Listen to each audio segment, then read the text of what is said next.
खरंच पानिपत म्हणजे झालं काय नेमकं? पानिपतावरती मराठ्यांनी काय केलं? तर मराठे ज्यावेळी पानिपतावरती आले 7 डिसेंबरला मराठ्यांनी अब्दालीला आव्हान द्यायचं ठरवलं. अब्दाली समोर उभारलाय आणि 7 डिसेंबरला मराठ्यांनी ते आव्हान पत्करलं. मराठी कुठलंच आव्हान पत्करायला भेट नाहीत, काही असू दे, गाडल्याशिवाय राहत नाहीत. आणि मराठे निघाले. मराठे आपल्या फौजा ढकलत छाजपूर या ठिकाणी आले आणि मराठ्यांनी तिथं आपल्या तोफा उभा केल्या, तोफा लावल्या. त्या तोफा लावल्यावरती नजीब खान, सुजाउद्दौला आणि अहमद शाह अब्दाली हे सगळं बघत होता. तोफा लावल्यावरती अहमद शाह अब्दालीनं त्या नजीब खान रोहिलीला आज्ञा दिली, जा तोफा लागल्यात मराठ्यांच्या, तोफा लागायच्या अगोदर आक्रमण करा आणि काहीतरी जिंका. पण लढाई कधी करायचं याचं पहिल्यांदा उत्तम गुणसूत्र स्वतःला समजून घ्या. मराठीने तोफा छाजपुरावरती लावल्या आणि मराठे मागं छावणीत यायला निघाले. मराठे जसं छावणीकडे यायला निघाले तसं नजीब खान रोहिला, सुजाउद्दौला हे आपले सैनिक घेऊन आले आणि मराठ्यांच्या वरती एकच आक्रमण केलं. हार पराभव. मराठ्यांनी आपल्या तलवारी बाहेर काढल्या, सपासप कत्तली चालवल्या. अरे एक मराठा 100, 200, 300, 400 सपासप नजीब खानचा सैनिक कापत निघाला होता. रोहिले समोर यायला भेट होते. मराठे नुसतं ऐकलं, रोहिले पाठीला पाय लावून माघारी पळ सुटत होते. अरे तलवारी समोर उभा राहायची धमक कुणाची होत नव्हती. मराठ्यांची तलवार वार पाठीवरती झाला पण थांबायला तयार नव्हती. शौर्य काय असतं, मातीसाठी समर्पण देणं काय असतं, त्यावेळी मराठ्यांनी दाखवलं. तलवारीची एक चुनूक, त्या चुनकावरती रोहिला सैनिक माघारी पळून जात होतं. शेवटी पळून जात असताना बळवंत मेहेंद्रे मराठ्यांचे सरदार आपल्या मराठी सैनिकाचं प्रतिनिधित्व करत होते. जात असताना कुठून तरी एका रोहिलानं एक बंदुकीचा गोळा त्या बळवंत मेहेंद्रेवरती धरला आणि धाड करणं झाडला. तर बंदुकीची एक गोळी सुई करत आली आणि बळवंत मेहेंद्रे यांच्या छातीवरती लागली आणि सह्याद्रीचा बळवंत मातीमध्ये खाली पडले. अंधार झाला आणि त्या अंधाराचा फायदा घेत पळपुटे नजीब खानाचं रोहिला सैन्य तिथून पळून गेलं. इतिहासकार असं म्हणतात जर 7 डिसेंबरला अंधार झाला नसता, 7 डिसेंबरला अंधार झाला नसता आणि नजीब खान रोहिलाचं सगळं सैनिक जर मराठ्यांच्या हाताला लागलं असतं तर त्याच दिवशी मराठ्यांनी अहमद शाह अब्दालीची कबर त्या पानिपताच्या मातीमध्ये खोदली असती. पण दुर्दैव मराठ्यांना नशिबानं साथ दिली नाही. बळवंत मेहेंद्रेंचं पडलं ते शिर मराठ्यांनी उचललं आणि सदाशिव भाऊसाहेबांकडे घेऊन आले. भाऊसाहेब विश्वासराव छावणीमध्ये बसले होते. ते शिर बघितलं, डोळ्यामध्ये अश्रू दाटले होते आणि मराठ्यांनी छावणीमध्येच बळवंत मेहेंद्रे यांना अंत्यसंस्कार दिले. मराठी सैन्यात एकच शोकाकुल मांडला. कोण लढणार आता? आघाडीचे बळवंत मेहेंद्रे, तलवार चालवणारे बळवंत मेहेंद्रे तेच संपून गेले होते आता. पण मराठे रडले नाहीत, मराठे लढले. मराठे थेट अब्दालीला भिडले. तुम्हाला माहिती आहे यावेळी एकाही जटांनी मराठ्यांना सपोर्ट केला नाही, एकाही राजपुतांनी मराठ्यांना सपोर्ट केला नाही. का केला नाही हो? तर जटांना राजपुतांना असं वाटत होतं यदा कदाचित आपण मराठ्यांना मदत केली आणि मराठ्यांनी अब्दालीला या मातीत फाडलं तर दिल्लीचे बाप हे मराठे होतील आणि मराठे जर एकदा डोक्यावरती चढले तर ते कुणाच्या बापालाही मागं हटत नसतील. त्यावेळी या दोन्ही लोकांनी मराठ्यांना एकट्यात पाडलं. पण मराठे हटतील कसले? अरे फुटतील कसले? स्वाभिमान काय असतो त्यांच्या मनामध्ये गेल्यावरती जागृत झाला. तुम्हाला माहिती आहे आजही कधीतरी वेळ मिळाला, मगाशीच आमची शिवतीर्थावरती उभारल्यावरती चर्चा झाली. सर मला सहजच म्हणले की आम्ही जेव्हा कलश आणायला गेलो होतो अक्षरशः आमचे दात खिळखिळ होत होते, एवढी थंडी त्या दिल्लीमध्ये आहे. आजही जेव्हा तुम्हाला थंडी बघायला मिळते. त्यावेळी मराठी सैनिक अंगामध्ये मावळ्याचा वेश घालून लढायला उभारले होते. एवढ्या थंडीत सुद्धा कोणासाठी हो? महालामध्ये निवांत झोपले असते, आयुष्य आरामात जगले असते. सोचलं कोणासाठी? समर्पण बलिदान दिलं कोणासाठी? केवळ केवळ दादानो तुमच्या आणि माझ्यासाठी. लक्षात ठेवा, आपण जन्माला आल्यावरती घेतलेला पहिला श्वास आणि आपण जाताना सोडणारा शेवटचा श्वास हे फक्त पानिपतावरती मेलेल्या मराठ्यांचं देणं आहे. जर मराठे पानिपतावरती मेले नसते तर मराठ्यांनी इतिहास काही औरच करून दाखवला असता. पण शेवटी त्या नजीब खान रोहिलाला आणि अहमद शाह अब्दालीला माहिती होतं मराठे हे सह्याद्रीतले मराठे आहेत, येड्या खोपडीचे मराठे आहेत. यांची समशेर चालायला लागली तर माग हटत नाही आणि मरताना बायका पोरांचा विचार सुद्धा करत नाही. यांची समशेर म्हणजे शत्रूची 100 गर्दन उडवणारी समशेर. खुल्या मैदानात यांच्या नादाला कोणी लागू शकत नाही. समोर भिडायचं. एका मराठ्याला कापायसाठी 500-600 माणसांची फौज लागेल. एक मराठा 100-200-300 माणसांवरती भारा पडेल.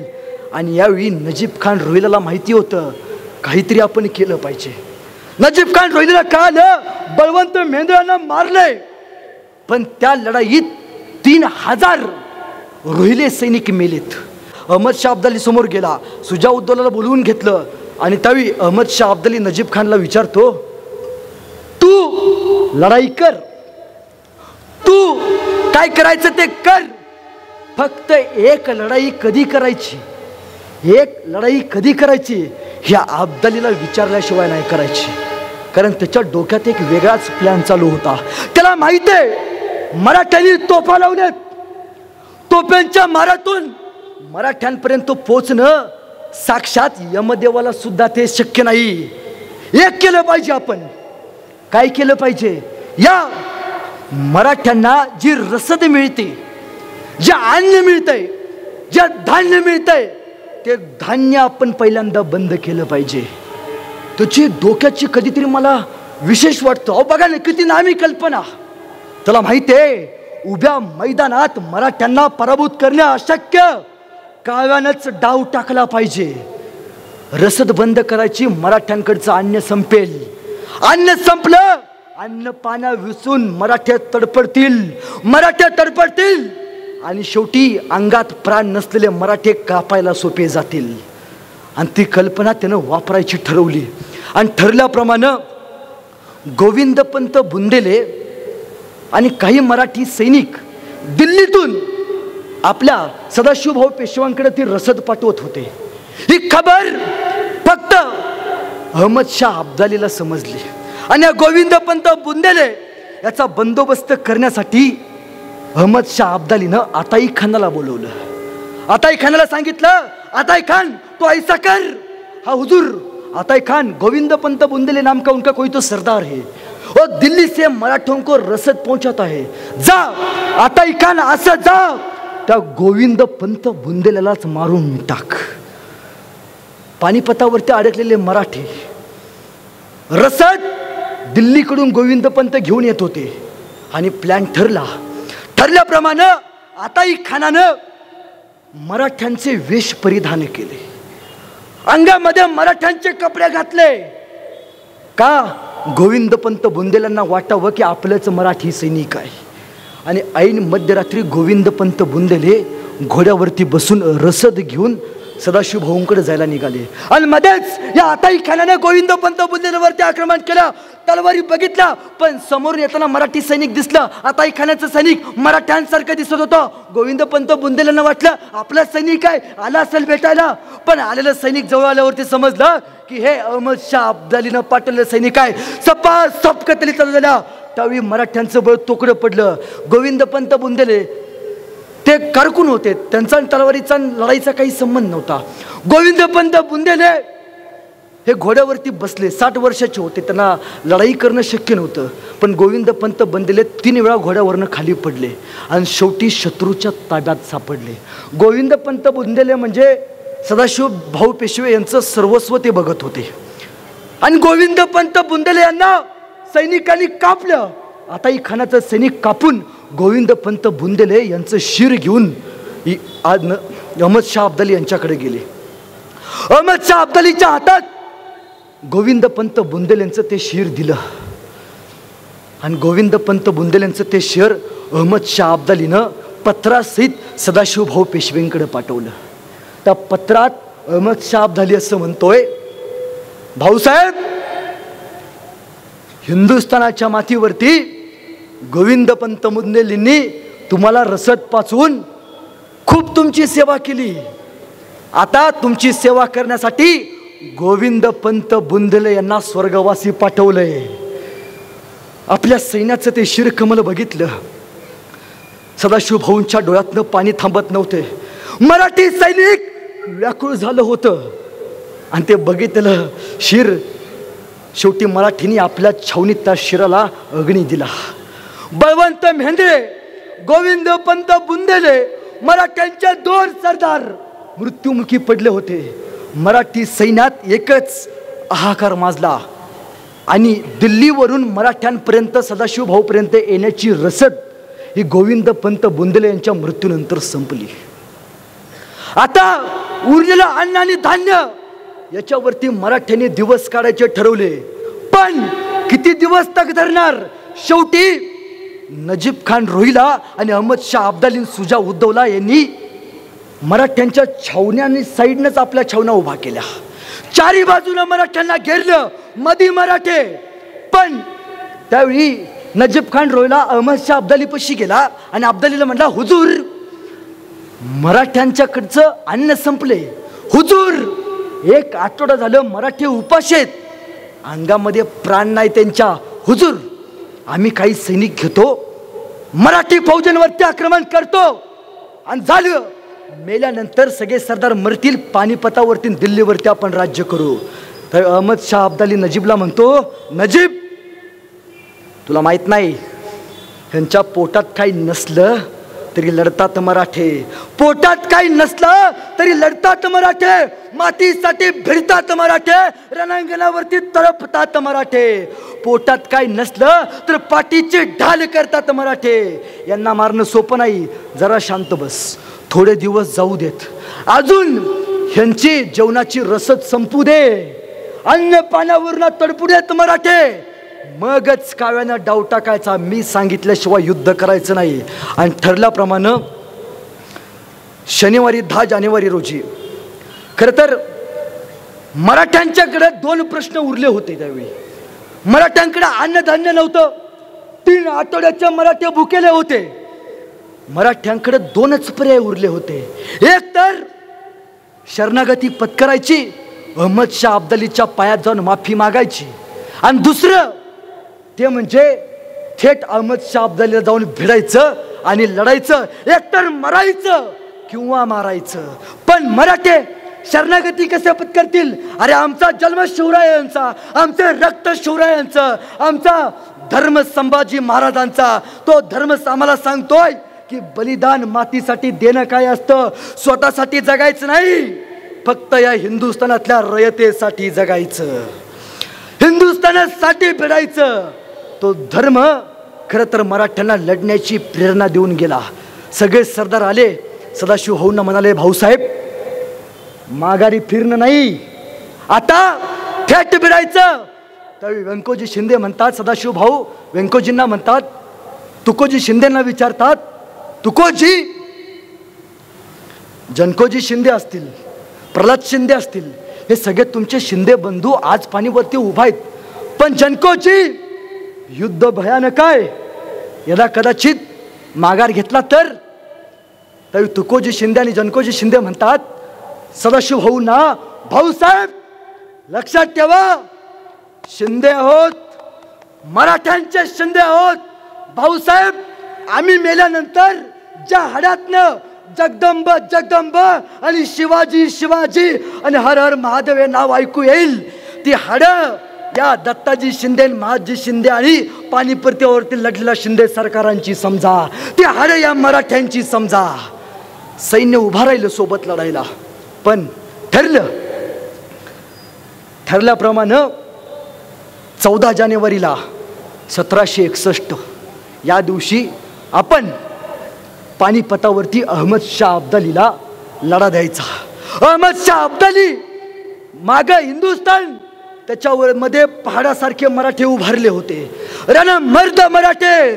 त्यांना भेटल्याशिवाय अहमद शाह अब्दालीला हिंदुस्थानापर्यंत जाता येत नव्हतं. आणि ठरलं 13 जानेवारी 1761, 10 जानेवारीला मकर संक्रांत झाली. मकर संक्रांतीला मराठ्यांनी मातृभूमीला अभिवादन केलं. मराठ्यांचा तोफखाना प्रमुख इब्राहिम खान गारदी, प्रचंड विश्वासू माणूस, अहमद शाह अब्दालीनं या गारदीला एक पत्र पाठवलं. अहमद शाह अब्दाली म्हणतोय, गारदी ये माझ्याकडे, काय त्या मराठ्यांकडं, आज ना उद्या मरतील, धर्मासाठी लढ. गारदी म्हणला, नाही, जन्मलो हिंदुस्थानात, मरणार हिंदुस्थानात, लढणार मराठ्यांसोबत. ते दिलेला प्रस्ताव इब्राहिम गारदीनं माघारी पाठवला. आणि इब्राहिम गारदीनं आपल्या गारदी सैन्यासोबत, तोफखाना सैन्यासोबत मराठ्यांसोबत लढायचं ठरवलं. 13 जानेवारी 1761 सायंकाळची दिवस. प्रत्येक मनगट शिवशिवत होतं. विश्वासराव सेनेचे प्रमुख होते. सदाशिव भाऊ सेनेचे नेतृत्व करत होते. जनकोजी शिंदे, तुकोजी शिंदे, शिंदे बंधू, मल्हारराव होळकर, होळकर बंधू, इब्राहिम खान गारदी, गारदी बंधू, हे सगळे सैनिक मराठ्यांसोबत लढायला उभारले होते. आणि सायंकाळी 13 जानेवारी रोजी मराठ्यांनी मातृभूमीला माती हातात घेतली. ती माती आपल्या कपाळाला लावली. आणि लावलेली माती अहमद शाह अब्दालीला माहिती होतं की उद्या एक तर आपण मरू, नाहीतर मराठ्यांना मारू. लावलेली माती घेऊन मराठे त्या कुडकुडत्या थंडीत मातृभूमीच्या रक्षणासाठी पानिपतावरती खडे ठाकले. 14 जानेवारी 1761, ज्या दिवसानं मराठ्यांचा इतिहास पानिपताच्या सातबाऱ्यावरती कायमचा लिहून कोरून गेला. आजही लोक म्हणतात पानिपतावरती राष्ट्र धर्म राष्ट्रप्रेमाचं प्रतीक उगवतं. ते कोणामुळे उगवतं तर ते फक्त पानिपतावरती मिळालेला मर्द मराठ्यांमुळे उगवतं. 14 जानेवारी रोजी सकाळी 10 वाजता मराठ्यांनी पोटात काय नसलेले मराठे, उरलेले गुळ शेंगदाण पाणी मराठ्यांनी खाल्लं. आणि लढण्यासाठी मराठी फौजा तयार झाला. मराठ्यांनी पहाटे 8 वाजता सूर्याला नमस्कार केला. सूर्यदेव दिसत नव्हता, पण तरीही मराठ्यांची रीत आहे की सूर्याला नमस्कार केल्याशिवाय कुठलेच प्रांतविधी करता येत नाही. नमस्कार केला आणि सकाळी 10 वाजता मराठी सैनिक लढण्यासाठी उभा राहिलं. ठरलं इब्राहिम खान गारदीनं या संपूर्ण लढाईचं प्लॅनिंग केलं. ठरल्यानुसार एका साईडला शिंदे बंधू लढतील, त्यांच्यासोबत होळकर बंधू असतील, आणि एका साईडला इब्राहिम खान गारदीचा तोफखाना सगळा असेल, आणि मध्ये सदाशिव भाऊ, विश्वासराव आणि अन्य सरदार असतील. आणि पुढे अहमद शाह अब्दाली, त्याचं नजीब खान रोहिला, सुजा उद्धवला सारखे अनेक सरदार पुढे पठाण गारदी उभारले होते. आणि हा अहमद शाह अब्दाली सैन्याच्या पाठीमार्ग घोड्यावरती बसला होता हुक्का मारत. आणि त्यानं सोबत काही राखीव फौज ठेवली होती. याला कदाचित युद्धात आपल्याला उपयोग येईल. तुम्हाला माहिती आहे, सकाळी 10 वाजता मराठी लढायला उभा राहिले. आणि ठरल्याप्रमाणे इब्राहिम खान गारदी यांच्या गारदीच्या तोफखाना प्रमुखानं पहिली सलामी दिली. पहिल्या तोफेचा एक मारा केला. त्या अहमद शाह अब्दालीच्या तोफखान्यावरती तोफ दारूचा गोळा येऊन पडला. तोफा मागे सरकला. इब्राहिम खान गारदीची तोफ एक एक एक रक्त रक्त रक्त उठवत चालली होती. सैनिक समोर यायला धजावत होतं. शेवटी तलवाऱ्या काढल्या. सपासप युद्ध चालू झालं. अरे आमचा एक शिंदे, सगळे सरकार लढायला तयार होते. होळकर तलवार घेऊन लढत होते. शमशीर बहादर, सरलष्कर सगळे लढायला उभा होते. एकच लढाई चालू झाली. हार पराभव, मुंडक्यांचे प्रेत भेदली जात होती. रक्ताचं पाठ पानिपतावरती उभारला होता. मराठे इंचभर सुद्धा मागं सरायला तयार नव्हते. ते इब्राहिम खान गारदी, त्याचं सैनिक असं पडलं, असं मारून मारून मारून त्या सगळ्या सैनिकांवरती तुटून पडलं की त्या नजीब खान रोहिला, सुजा उद्दौलाच्या सैनिकाची जिगर समोर येत नव्हती.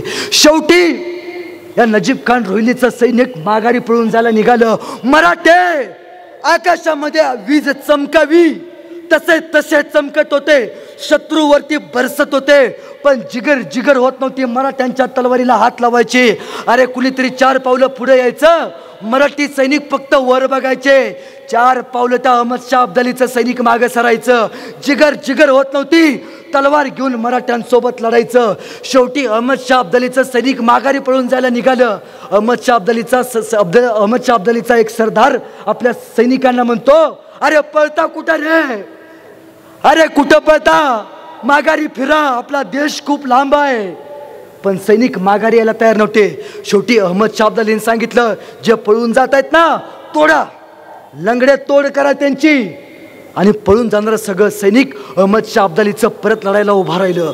पानिपतावरती एकच लढाई चालू झाली, हार पराभव.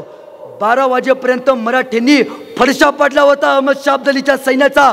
अहमद शाह अब्दाली त्याला माहिती होतं आपण लढाई आता हारलोय. अहमद शाह अब्दालीनं आपल्या सैनिकांना आपला सगळा लवाजमा माघारी फिरवायला सांगितला. पण लढता लढता एकच घटना घडली. 2 वाजता सूर्य बरोबर मराठ्यांच्या डोळ्यासमोर आला. पोटामध्ये अन्न नसलेले मराठे, अंगामध्ये प्राण नसलेले मराठे मातृभूमीसाठी लढायला उभारले होते. पण अंगामध्ये प्राण उरला नव्हता. आणि 2 वाजता मराठ्यांचा सेनापती विश्वासराव पानिपतावरती लढत होता. 17 वर्षाचं पोरग होतं. 17 वर्षाचं पोरग विजयमध्ये आकाशामध्ये समशेर फिरवावी तसं लखलखत होतं. त्याचं ते आसमानी शौर्य बघितलं. नजीब खान रोहिलाचं सैनिक समोर यायला धजावत नव्हतं. शेवटी ते लढणाऱ्या विश्वासरावाला एक कुणीतरी बघितलं आणि आडून रोहिलाच्या एका सैनिकानं तोफेनं आणि गोळीनं एकच निशाणा धरला आणि एकच निशाणा विश्वासरावांवरती मारला आणि त्या गोळीनं विश्वासराव खाली पडले. मराठ्यांचा भावी पेशवा पानिपतावरती शरणागती पडला. पण या मराठ्यांचा सेनापती पडला याचा अर्थ मराठ्यांच्या मध्ये एक बातमी गेली की विश्वासराव मेले. याचा अर्थ मराठी सैनिक हारायला लागले.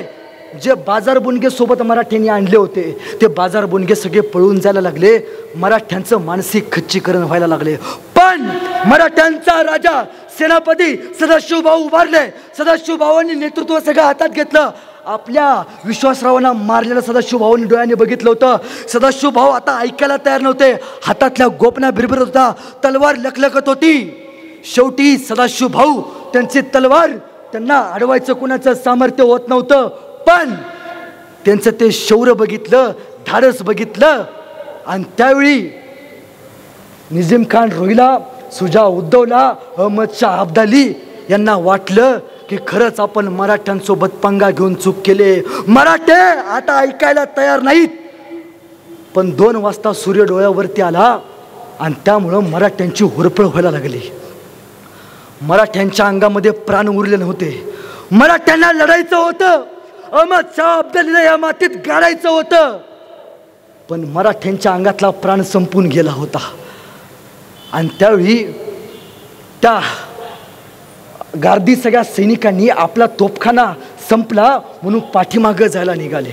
होळकर बंधू लढाईमध्ये काहीतरी विपरीत परिणाम होईल म्हणून मागं सरकले. काही बंधू त्यांना आणायला गेले, ते सुद्धा मागे सरकले. लढाईचं नेतृत्व करायचं कोणी? एकटे सदाशिवभाऊ मैदानावरती लढत होते. त्यावेळी अहमद शाह अब्दालीनं मेलेले मराठी सैनिक बघितले. त्यावेळी त्याच्या लक्षात आले की 12 वाजल्यानंतर 12 ते 2 यामध्ये मराठ्यांची प्रचंड होरपळ झाले. मराठी सैनिक मेले, यांच्या अंगामध्ये आता प्राण उरला नाही. दुपारी 2 नंतर त्या अब्दालीनं आपलं राखीव असलेलं सगळं सैनिक मराठ्यांच्या अंगावरती पाठवलं. अंगात प्राण नसलेले मराठे धडा वेगळे होत होते. राखीव फौज, नव्या दमाची फौज ती लढायला उतरली. समशेरी काढल्या, मराठ्यांच्या गर्दनी कलम केल्या गेल्या. सपासप मराठ्यांच्या गर्दनी छाटल्या गेल्या. मुंडक्यातलं रक्त रक्त रक्त रक्त या मातीवरती सांडत होतं. एक मराठा सुद्धा इंचभर मागे सरला नाही. तो पुढे लढत होता. अंगामध्ये प्राण उरला नव्हता. अंगामध्ये लढण्याची धमक होती, पण श्वास थांबला होता. मराठे तडपडून तडपडून मेले. मराठे मातीसाठी बलिदान झाले. शेवटी सदाशिव भाऊ आणि काही 500 ते 600 मराठे उरले. पानिपतावरती मराठ्यांच्या प्रेतांचा खच पडला होता. 70,000 मराठे कापून काढले होते. 5 तासात 70,000 मराठे. तेवढेच मराठ्यांनी अहमद शाह अब्दालीचं 80,000 सैनिक कापून मातीमध्ये टाकलं होतं. पण मराठ्यांना निसर्गानं साथ दिली नाही. ही सगळ्यात मोठी मराठ्यांची दुर्दशा. निसर्गाने जर साथ दिली असती तर पानिपताच्या इतिहासात मराठ्यांचाच भगवा फडफडला असता. पण नियतीनं गलती केली. प्राण नसलेले मराठे मातीकडे फक्त बघत होते. सदाशिव भाऊ किती वेळ लढणार, अंगामध्ये प्राण नव्हता तरी भाऊसाहेब लढत होते. शेवटी आलेले ते ताज्या दमाचं सैनिक, त्या सैनिकानं अब्दालीच्या संपूर्ण मराठ्यांना घेरा काढला. मराठ्यांनी एकदा मातृभूमीला बघितलं, मराठ्यांनी पानिपताच्या मातीला बघितलं आणि शेवटची हर हर हर महादेव गर्जना दिली. अब्दालीच्या सैनिकांनी तलवारी काढल्या आणि एकच लंगडे तोड मराठ्यांची केली. मराठ्यांचं धड वेगळं करून टाकलं. मराठे पानिपतावरती संपले आणि शेवटी जनकोजी शिंदे, तुकोजी शिंदे, शिंदे बंधूंवरती सुद्धा अत्याचार झाले पडले. त्यावेळी एक सरदार सदाशिव भाऊंना विचारतो, भाऊसाहेब माघारी जाऊया, सगळे मेलेत आता, आपण मोजक्याच सैनिक उरले.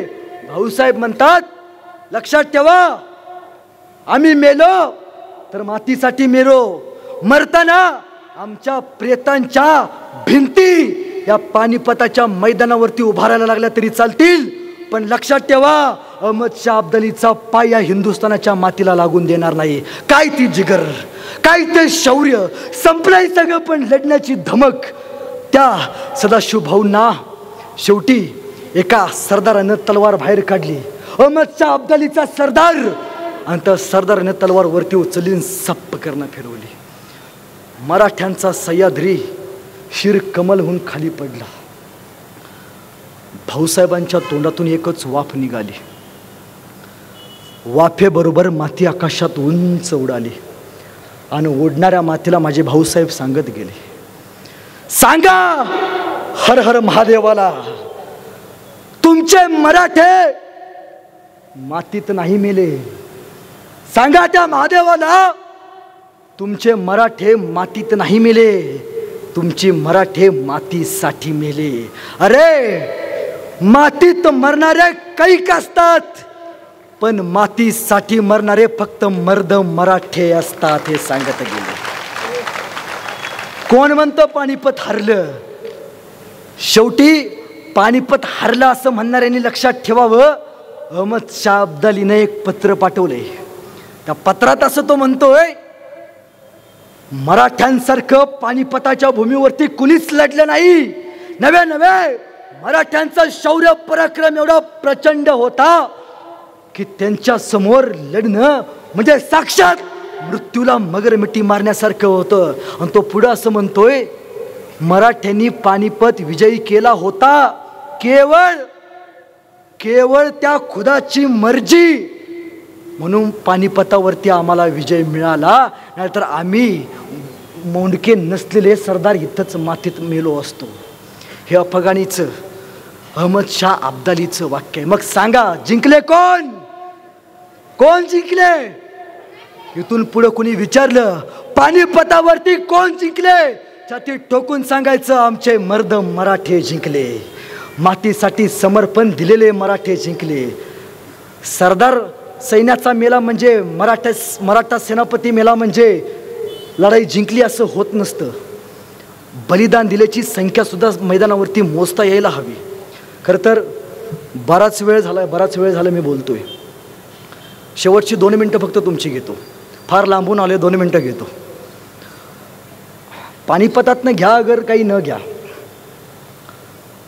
माझं कायम सांगणं असतं की आयुष्यात वेळ मिळाला ना, फक्त एकदा, जसं महाबळेश्वरला फिरायला जाताना एकदा पानिपतावरती जावा. पानिपतावरती आपले काही मराठी बांधव आजही तिथं आहेत. रोड मराठा नावाचा मराठा समाज तिथं आहे, आपलेच भाऊ आहे तिथं. जावा पानिपतावरती.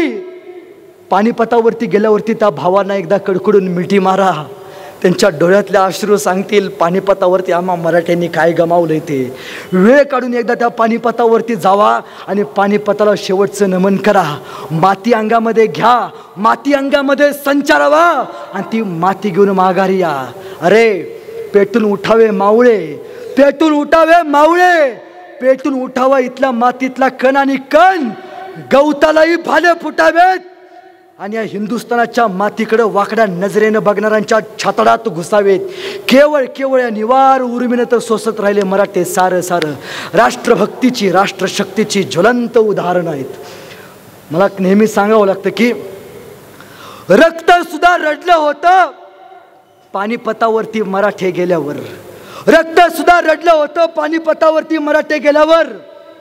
थकले नाही कधीच ते अनेक युद्ध केल्यावर. रक्त सुद्धा रडलं होतं पानिपतावरती मराठे गेल्यावर. थकले नाही कधीच ते अनेक युद्ध केल्यावर. जखमा सुद्धा म्हणत होत्या थांबा मराठ्यांनो थोडं. जखमा सुद्धा म्हणत होत्या थांबा मराठ्यांनो थोडं. हातात होती ढाल आणि पळत होतं घोडं. पानिपतावरती मेलेला मराठ्यांचा आशीर्वाद घेऊन एकदा डोळे झाक आणि तुझ्या मार्गात आलेली संकट कापून टाक. तुझ्या मार्गात आलेली संकट कापून टाक. तुझ्या मार्गात आलेली संकट कापून टाक. साहेब, रामनवमीच्या अक्षता द्यायला आपण आला आहात. माझं कायम सांगणं आहे, मी कुठल्या धर्माबद्दल काही बोलत नाही, पण एक वाक्य मला कायम सांगावं वाटतं प्रत्येक व्याख्यानात की जसं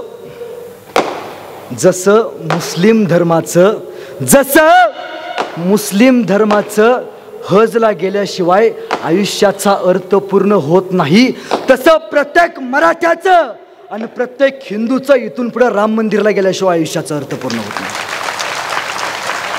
आयुष्यात कुठं जा अगर न जा, राम मंदिरला जरूर जा. का काही लोकांनी बलिदान दिलं हो आपल्या. आणि शेवटी जाता जाता एवढंच सांगतो, हर हर महादेव आवाज सुटला. हर हर महादेव आवाज सुटला. मुघलांच्या कपाळी घाम फुटला. मराठ्यांच्या झळकल्या चमकत्या तलवारी. मुघल पळती माघारी. मराठे अजून काही वर्ष जगले असते तर मुघलांनी सुद्धा कपाळावरती भगवाच लावले असते. मुघलांनी सुद्धा कपाळावरती भगवेच लावले असते. शेवटचे अर्धा मिनिटच बघितो फक्त. काय की वक्ताला बोलल्याशिवाय थांबता येत नाही. तुमच्यासाठी गाडीतनं येताना पुण्यातनं फक्त एक कविता लिहून आली पानिपतावरती. आवडली तर ऐका. अर्धाच मिनिटं घेतो आणि थांबतो. इतिहास के पन्नों पर तालिबानी सोच पुरानी है. इतिहास के पन्नों पर तालिबानी सोच पुरानी है. रोक दिया उस आंधी को ओ खून मराठों का खानदानी है. अब्दाली आया था करने दिल्ली पर आक्रमण. वीर गाथा देखे मराठों का सज गया पानीपत का रण. अब्दाली को दिल्ली जीतकर दिल्ली पर राज करना था. अब्दाली को दिल्ली जीतकर दिल्ली पर राज करना था. लेकिन मराठों को राष्ट्र बजाकर खुद पर नाज करना था. आसान था हमारे लिए नर्मदा तक रुक जाते. आसान था हमारे लिए नर्मदा तक रुक जाते. अब्दाली की आंधी देख उसके सामने झुक जाते. छत्रपति के वंशज थे हम. छत्रपति के वंशज थे हम. कैसे रह पाते मौन. शमशीर ना उठाते तो राष्ट्र बचाता कौन. भूखे पेट शस्त्र उठाकर हम ही अब्दाली से लड़े थे. भूखे पेट शस्त्र उठाकर हम ही अब्दाली से लड़े थे. वीरता के झंडे हमने पानीपत में गाड़े थे. अहद तंजावर से तहद पेशावर तक. अहद तंजावर से तहद पेशावर तक अवगा मुल्क अपना है. पूरा हिंदुस्तान जिंदाबाद रहे. पूरा हिंदुस्तान जिंदाबाद रहे. यही सिर्फ मराठों का सपना है. यही सिर्फ मराठों का सपना है. गेली असं म्हटलं जातं की व्याख्यान 1 तासाचं असतं, प्रवचन 2 तासाचं असतं, गोंधळ रात्रभर असतो. माझ्या वाणीचा गोंधळ होणार नाही याची पहिल्यांदा दक्षता घेतो. आणि गेली 1.5 तास तुम्ही मला सहन केलात त्याबद्दल सर्वांचे आभार व्यक्त करतो. आपल्या सगळ्यांची रजा घेतो. धन्यवाद.